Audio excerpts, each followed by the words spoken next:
Hello there, ladies and gentlemen. My name is Gary gzduel, and I'm here to play some agents. But with this video, like other videos, I'm going to try to do a more in-depth discussion about what I'm doing. So the best way to do it is to show you guys a replay and then show you guys and analyze both players' moves. So my opponent starts off with a very basic move. He sees that I have Herald of Perfection. He's not going to right away activate Dark Hole. He's going to try to see if I have enough.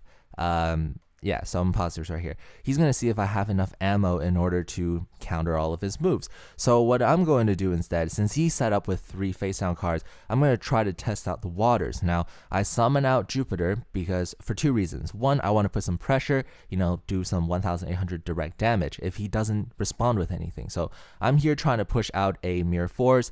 I'm here to try to push out a Bottomless Trap Hole. And my opponent very prudently chose not to activate Bottomless Trap Hole, because if you activate a Bottomless Trap Hole, I'll just be like, okay, I'll just let Jupiter die. It's a 1-for-1. It's the same as if I had negated this Bottomless Trap Hole. So that's what I'm going to do. I'm going to activate, I'm going to just summon out Jupiter and attack directly. It looks like he's not going to activate anything in response, so it kind of gives me a little bit of a false confidence as well, but at the same time, I already have board pressure, so he is forced to summon out some monster for defense, which tells me what he is playing. Now over here, he tries to prompt my negations, so he's going to do something very complicated here, so I'm going to try to run it out. He's going to first activate Dark Hole, which forces me to activate Herald of Perfection. Now, Herald of Perfection is on Chain Link 2.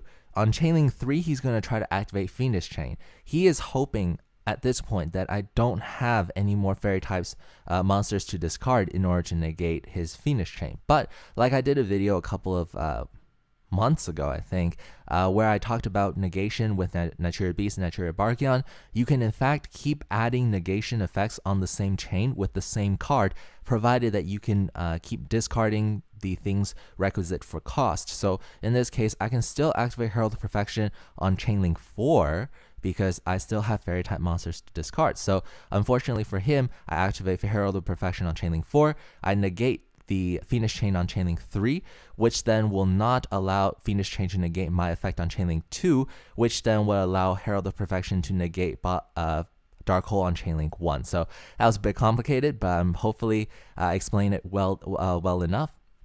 Now he's going to pass his turn. What I'm thinking right here is something very technical. I have a choice to make. Now, I have 3 fairy type monsters in my graveyard. I know this. I also have a Jupiter. Now, the first turn, remember I talked about false confidence? What I did was I summoned out Jupiter, and then my opponent didn't respond with anything. So most players would have, not everybody thinks so hard about the game. So what I decided to do is I'm going to try to tribute Tethys, and probably he won't have anything in response. And with that tribute, what I can do is I would have 4 fairy type monsters in the grave.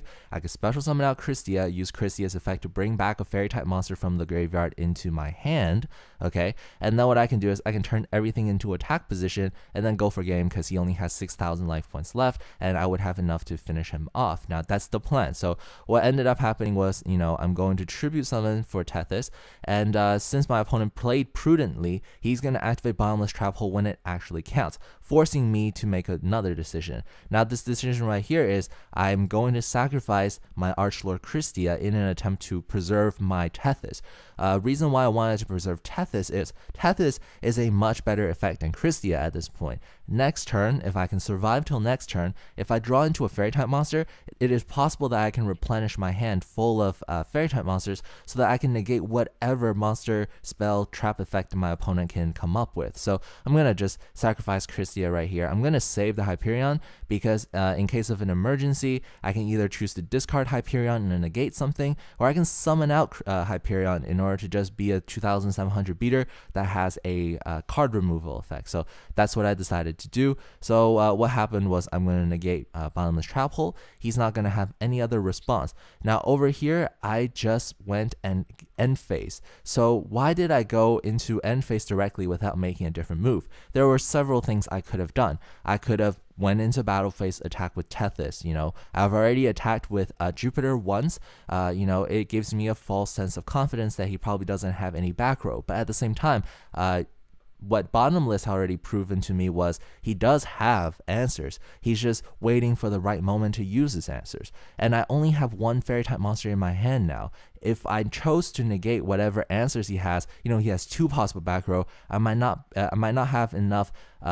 I might not have enough cost in order to negate his effects, so I might end up losing Tethys, which I tried so hard to preserve. Now, my alternative move was to summon out Master Hyperion by banishing Jupiter in my graveyard, and then using Master Hyperion's effect. If I could just click the graveyard right here, if it doesn't lag. I hate when this lags, man. Okay, so you can see I have Jupiter in my graveyard. If I just remove another fairy type monster, I can in effect get rid of one of these face down cards. And then depending on what face down card it is, if I happen to luck out and get Mirror Force off of the field, what I can do is I can turn all of my monsters into attack mode and attack directly. But the thing with this is it's a 50-50 chance. If I don't end up hitting the right card, which is Mirror Force, a lot of things can happen. When I turn my Herald of Perfection into attack position, say I destroyed the Delta Quarantine Reverse. I turn my Herald of Perfection into attack position, I summon out Hyperion, I have no cards in my hand, I attack directly, he activates Mirror Force, I lose instantly because I have no field presence after that. That's just a bad move. Another thing might happen is he might have some sort of hand trap, he might be able to, like at this point, I don't know what he is playing. So he might have some sort of sick hand trap, like Battle Fader or whatever, stops my moves. Now that I have no cards in my hand for his next turn, he might be able to draw into something like a tough monster and get rid of my whole entire field anyway. So I decided to do nothing, went directly into end phase. I thought it was the most prudent move to make at that point. Now my opponent's next play was just confirmed what I just said. He draws into Blizzard and he's going to summon out Blizzard. Okay, and he's going to enter battle phase to attack my Tethys. Okay, he's hoping that I don't have a fairy type monster, which unfortunately for him I do.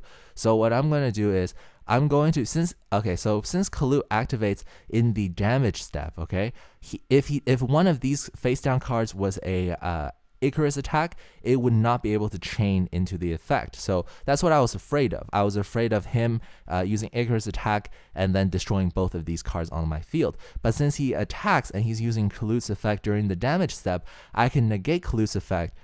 Blizzard would die, and he would not be able to activate Icarus attack if it was one of his face down cards. So I decided I'm going to negate Kalut's effect. Blizzard is going to run into Tethys and Blizzard is going to die. So that's really, really good for me at this point. He's probably going to end his turn right after this.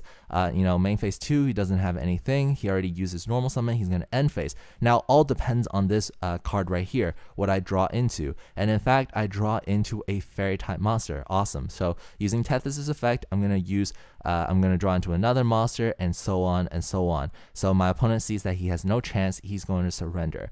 So I hope you guys enjoyed that duel. That duel was very well thought out, well played by both sides. Unfortunately for my opponent, that I came out on top because I had more fairy type monsters. I hope you guys enjoyed this duel, learned something. This is Gary GZ Duels, signing out.